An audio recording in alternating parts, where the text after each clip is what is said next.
You're going to love these Karen stories today, especially our title story. Here's the first one. I don't know whether to put this in Tales from Retail or here, but I ultimately decided here since I did what I was told, knowing there would be fallout.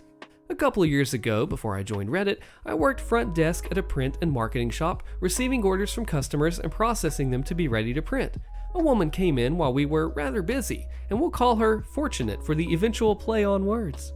One of the ways that I normally handle this is handing order forms to waiting customers to fill out their contact info while they wait. This woman was strange. She filled out the order form, but waited until all customers were out of the store before she came to the counter. She handed a USB to me and the order form. To my surprise, the order form was already all filled out, from the quantity of pages, type of paper, binding options, laminated pages. To say she wanted everything but the kitchen sink would be an understatement, as this was easily a $100 order for what appeared to be a single copy of a 23-page book. The file was even PDF format already, so essentially print ready. However, Fortunate then gave me a cryptic request as I plugged the USB in. Yeah, could you please complete the order without looking at it? Now, while some would immediately call this a red flag, for me it's just another Tuesday evening. It's not uncommon for people in relationships to get specialized calendars or photo prints done of, let's call them distasteful nudes. Not raunchy stuff, but straddling that border. Holiday calendars and Valentine's Day photo books have desensitized me to that stuff. Unfortunately, I have to open the file to make sure everything is formatted correctly. Even then, as the finishing work gets done, people will have to look at it. I do offer to her, however, that if she's concerned about many people seeing it, I could do it myself and ensure only I look at it to minimize eyes that see it. Alternatively, she could also do it in the self-serve section and forego the finishing. Fortunate gets flustered at this point and without saying a word, gets up and leaves. I called to tell her that she left her USB, but she just left and told me to destroy it. Okay, good. Now I'm curious. I plugged in the USB and there was one file, doc_1.pdf. I opened the file, and while I don't remember exactly what I was expecting, it wasn't this. Your husband is cheating on you with me, in custom font with a picture of a guy nude on a bed and who I assume is Fortunate beside him. Fortunate was Mistress Fortunate. Her face was expertly blurred out, and this was clearly a graphic designer. The document was short and to the point, one sentence in big custom font on each page. It explained who Fortunate was and that she had no idea that the husband, who will be named Jerk, was married as they were dating. Pictures and everything. She explained that she wanted to keep her identity a secret to protect herself, but felt the wife needed to know the moment she learned of her. Okay, well, that's a story that isn't over yet. Later that day, I was processing orders from our online system.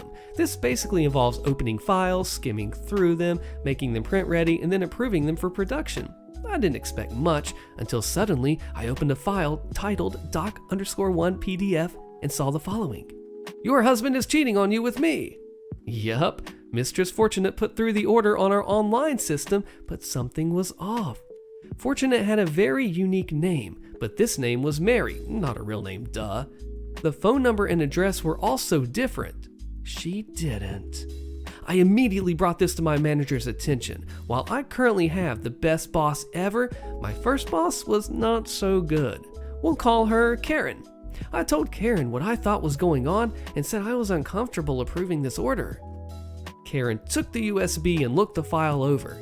She then asked me if it went against any of our big no's, basically anything illegal, copyrighted stuff, sheet music, or original art not signed off by the artist.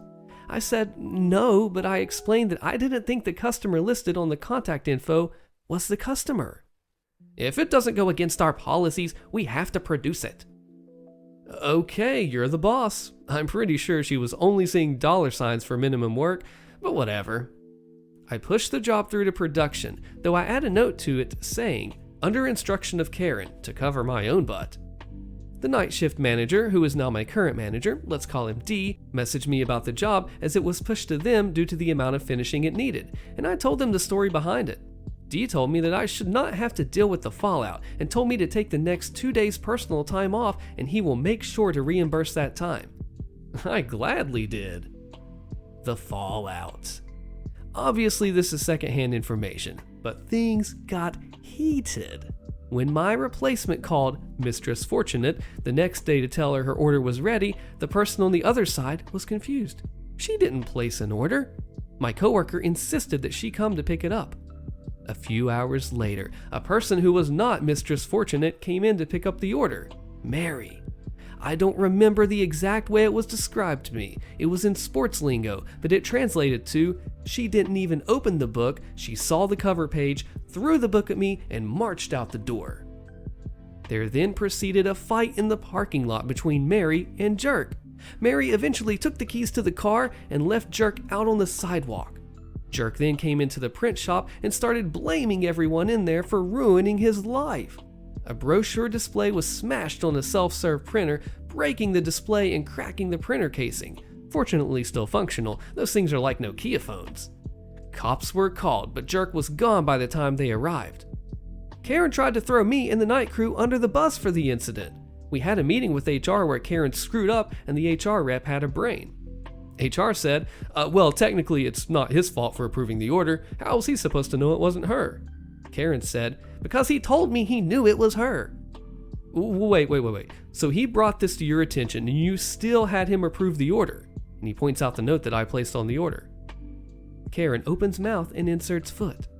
Come to think about it, I think this started the downfall of Karen as my manager, but I didn't have anything to do with that story, so I'll leave that to the ones that led the coup against her. Why did this story come up years after it happened? Well, my boss was going through files on Karen's old computer, and he found a file named doc_1.pdf. I currently work in a print hub and mentioned in a previous post that malicious compliance just kind of comes with the job. Here's another one that I just learned the outcome for this week. I'd been on medical leave for quite some time. During that time, a number of systems and programs that we used changed. In particular, our online systems for business cards and similar products had changed. The way the system was before my leave was that when a customer uploaded the file, the system would slightly stretch the file to include a bleed. If a file was submitted with a bleed, nothing would be done. For those not in the know, a bleed on a print file is an excess of the image in the design that is meant to be cut off. Most business cards have colored blocking for style, and this ensures that there's no ugly or uneven white edge on the finished product. Essentially, it allows the customer to get what they envision. Astute readers would realize that our old system could cause issues, however, especially when writing or images are close to borders. Information could be cut off due to being over the bleed line after the image was stretched. As such, we as workers knew that a change was going to happen. This change happened during my medical leave as the online system was updated to allow more customizations. When customers uploaded files, they were presented with a digital canvas where they could change their text and images on the file. 2 boxes were presented on this canvas, one box showing the finished size of the product and one showing the bleed that we needed to ensure a proper cut. The problem is, the system no longer automatically stretched the provided file to the finished size, and certainly not to the bleed size. The new system allows customers to properly fit themselves, but rarely do they size it to bleed. As such, when we print and cut the finished product, there's often this ugly white band on 2 of the sides.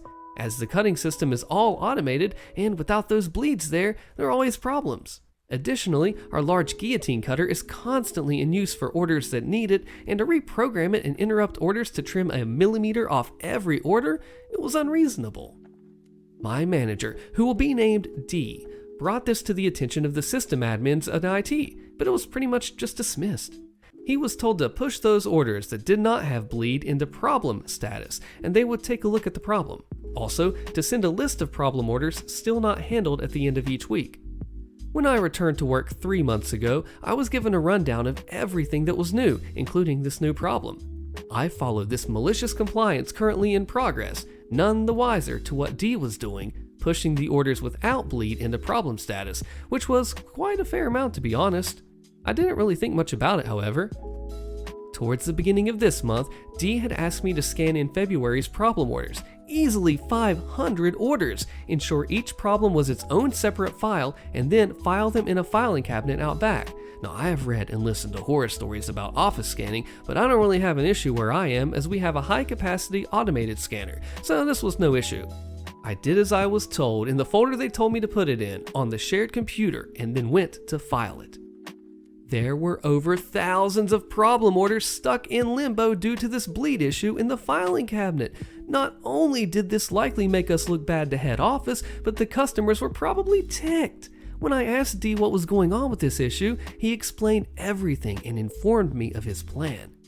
It turned out IT intended to do nothing about this bleed problem. They wanted us as production to fix the problem, which meant designing. The design team gets paid a lot more than we in production though, and as we weren't being paid that wage, D was having none of it. He was told each week to send in all the orders that haven't been fixed as of yet, so he was. D and the supervisor created a program that would submit each problem order as a ticket to IT, one at a time at the end of the week. Previously, they had sent everything in as one ticket. This is why they had me scan each problem order as its own file rather than just a single PDF with everything in it. This program ran on Friday, late afternoon, just before IT's weekend started. D knew IT needed to acknowledge all problem tickets before they left the office. Every 15 seconds, a new problem ticket popped up, and they needed to acknowledge it, all 500 files before they left. I don't know exactly how well it worked, but it certainly worked. 2 hours 5 minutes after hours at least, depending how fast their PCs are. I did the math, and that's only the stuff that I scanned myself. From my understanding, D and the supervisor had also decompiled the files they had already submitted and resubmitted them as well.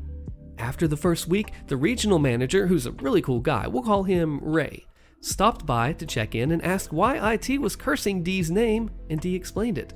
Ray said, in no uncertain terms, if they haven't done anything about the jobs by the end of the week, you should follow up. Wink. At the end of last week, D set up the program to ask for updates on each of the problem jobs, as well as the program to submit new problem jobs from last week and set it to run. When we came in this Monday, we got an update from IT that the system has been adjusted and customers should not be able to submit jobs anymore that do not have borders meeting the bleed line. We still have some issues as reorders can override this fix, but it's been a lot better now, and this week has been extremely productive. D, meanwhile, came into his email having over 20 unread messages and over 500 junk mail as the spam filter kicked in. Each message was the program's response asking for an update, with the first few responses from IT being, "We are still looking into it," and the later responses simply being the letter A. There is still the matter of the orders still stuck in limbo, so there may be an update, but the main compliance has been settled. Something happened at my husband's work last night that reminded me of this decade-old story. For context, at the time my husband worked overnights at one of the largest supermarket operators in North America. I was about 6 months pregnant, and the store he worked in had a change in who the store manager was, and when I went shopping, I used either a wheelchair or a scooter with a cart on it due to a disability that makes it difficult for me to walk under normal circumstances. Background. Originally, we had felt pretty lucky that between all the pregnancy tests I'd done to confirm that, yes, I am in fact pregnant, and the ultrasound, the earliest and the latest due date we had been given, all fell in the first week of September. So, my husband had planned to use one of his weeks of vacation that week, and then use his paternity leave after that week so he'd be able to be there while I was at the hospital in recovery and for the first days of our baby's life. His boss seemed genuinely confused by the request. He was 22, single, and called his truck his baby, but had said something along the lines of, "Hey man, it's your vacation, you should use it how you want to." Then, about a week later, I came home from one of my doctor appointments to a message on the answering machine saying, "Unfortunately, I have to deny your request for vacation and paternity leave in September as someone with more seniority has put in for those days off as well. I hope this doesn't cause problems between you and your wife." I burst into tears on the spot, but my husband said he'd go talk to the person who requested those days off, explain that he asked for that time off because it's when the baby is due, and see if he could offer them something to give him those days off instead. Unfortunately, it was one of his coworkers who was going to have major surgery and needed that time off to recover, so we couldn't ask him to trade vacation weeks for us. My husband put in time off for the second week off in September and is denied. Then he tries the third week and is denied again. But this time, his boss tells him that he won't be able to use any of his vacation time until October due to his position and who has time off. Cue malicious compliance. We realized that because this boss was new, he probably didn't realize that my husband had been saving all his vacation days, PTO, and paternity leave. When we added up all the time, it amounted to 3 weeks of time off. And if we worked it around to start around when his days off were, he would be able to be home with the baby from October 1st until November 9th. His co-workers on the night crew and several of his friends on the morning crew felt that he had been seriously shafted by the new boss, so they got in on the plan with us. We waited until the boss's day off, and that's when my husband put in the schedule for the time off that he was requesting, which was approved by the scheduling manager and the night crew manager. This was in July, so the only thing left to do was wait. Our baby was born in the early hours of the morning, about 2 days before our earliest due date after 29 hours of stage 2 and 3 labor. I ended up having an induction due to the fact that I'd been in early stage labor since the beginning of August, and it just wasn't progressing. When my husband called the night shift manager to say that I was going to the hospital to give birth, he told my husband to call in if he was going to miss any more days of work and they would make sure it got covered. It wasn't PTO, but it was considered an excused absence. After I came home from the hospital, my mom started staying overnight with us temporarily to help out, like preparing with meals, taking care of the dog, and the household chores so that I could focus on taking care of myself and the baby. That first month home was pretty rough, so I was relieved when October rolled around and I finally had his help 24/7 and my mom was able to take a break. The aftermath. First up was the 3 days of paternity leave. On the morning of the 5th day of this 40-day long vacation, the boss woke me up at 6 a.m. wanting to talk to my husband. I told him that he was feeding the baby and asked why he was calling. He said that he was checking in to see why my husband was no-call no-showed the night before, and I said, sarcastically, "Oh no, that's terrible. I'll go get him for you." I put the phone on speaker so my husband can talk to his boss while he's feeding the baby so that I get to hear everything. The boss very smugly informed my husband that his paternity leave was over, and since he didn't come in the night before, he would be written up for a no-call, no-show. My husband said, "Yes, I know my paternity leave is over, but my first vacation week started last night." Boss said, "First vacation week?" Husband said, "Yeah, I have 3. I was going to use one in September, one in October, and one in November, but since you told me that I couldn't use any PTO until October, well, I just decided to take all of October off to be with my wife and newborn. I'll call you back after I look into this." I don't know how I managed to stay silent and not laugh at this conversation, but somehow I did. We got a call back later that day that went something like this. Yeah, I'm going to need you to come into work tonight. I never would have approved your request for time off if I knew that you were taking the whole month off." Husband says, "You didn't approve it. The night manager and the scheduling manager both approved this, so I'm not coming in tonight." The boss, clearly thinking this is a gotcha moment, says, "I didn't approve it and I need you to come in tonight, so you'll be here at 10 on your regular schedule for the rest of the month, or you'll be written up." No, I won't. I submitted the request in July and you never denied my request. It's been approved by the other managers and it's already started, so it's too late for you to deny it now. I'll call you back. After that, my husband called the union steward to confirm that he was in the clear, and they say that he is. We got another call the following Sunday, which was my husband's next day off, asking if he would be coming in that night since he wasn't listed as being on vacation in the system. He said, "Am I on the schedule?" And the boss said, "No." "Well, then it's my night off, so no." He hung up after that, but we got a call like that every night that my husband wasn't on the schedule due to it being one of his regular days off and him not being marked as being on vacation in the system. Some of the ladies in the bakery and deli section of the store put together a card shower for us and gave them gift cards since we never said anything to them about when my baby shower was or where we were registered. Oops. Later that week, I made a trip into the store one afternoon to pick up some stuff and introduce them to the baby, and my mom came along too. While we were over there, the store manager came up and said, "Oh, you must be husband's wife." I was feeling petty, so I pointed out that we would have met sooner if he didn't have a habit of running away and hiding in his office whenever customers approached him. I don't know if that irritated him or if he was planning on saying this next anyway, but the next words out of his mouth were, "You don't look like you need help with the baby. Husband said he was taking time off to help you with the baby because you have a disability, but I guess you don't need it, huh?" The bakery deli ladies glared at him, and my mom went pale because she knows I usually react very strongly to those comments.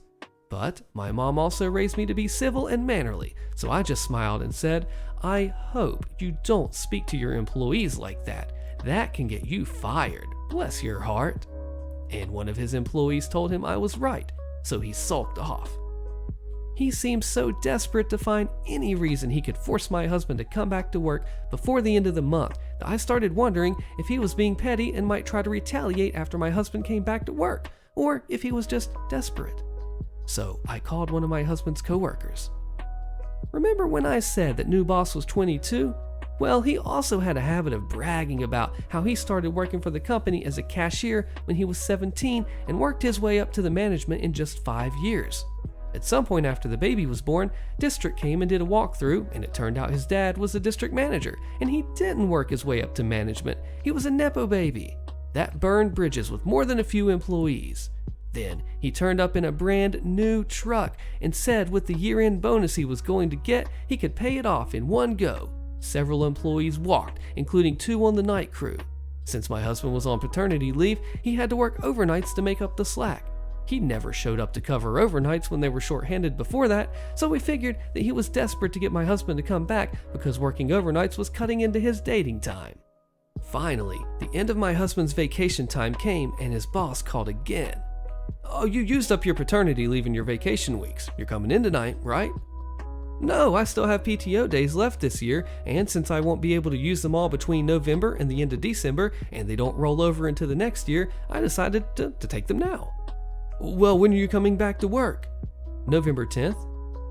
Boss called back the next day to tell my husband that actually he had used up his paternity leave while he was at the hospital giving birth, so he would have to use PTO to cover that. And actually, he had used a week of PTO when he took me to the hospital with fake labor, so actually he would be coming back to work on November 1st. My husband called the union steward and filed a complaint that his boss was retroactively deciding what counted as paternity leave and what counted as PTO, and trying to force him to use PTO days to cover days where either he went in late or left for a couple of hours and then came back and stayed late to make up the missed hours. He went in to fill out some paperwork, and we didn't hear from his boss again between then and when he got replaced at the end of the following January. Now, to clarify some questions in the comments regarding FMLA, we didn't use it. This was us cashing in all my husband's vacation that he had for the year, as well as PTO days that we think in total was 29 days, plus 3 days paternity leave that we stretched to 40 by only applying for time off on the days he was actually scheduled to work. At the time, the company only offered 3 days paid paternity leave. I don't recall how much they offered unpaid or the total amount though. So we decided to just use the paid days since my parents were close by. As for why we put up with the calls coming in for so long, simply put, we were both exhausted, and as much as we wanted him to stop calling, period, we didn't want to offend him since neither of us knew how long he'd be there. We had expected him to be gone in 3 months like most of the other rotating cast of the store management had been, so when he stayed longer than that, we decided it was just easier to just deal with him long enough to enforce a boundary. Psycho Karen demands my house and sues me. Jail time for her with updates. Click the video on your screen. You don't want to miss this insane story, and I'll see you there.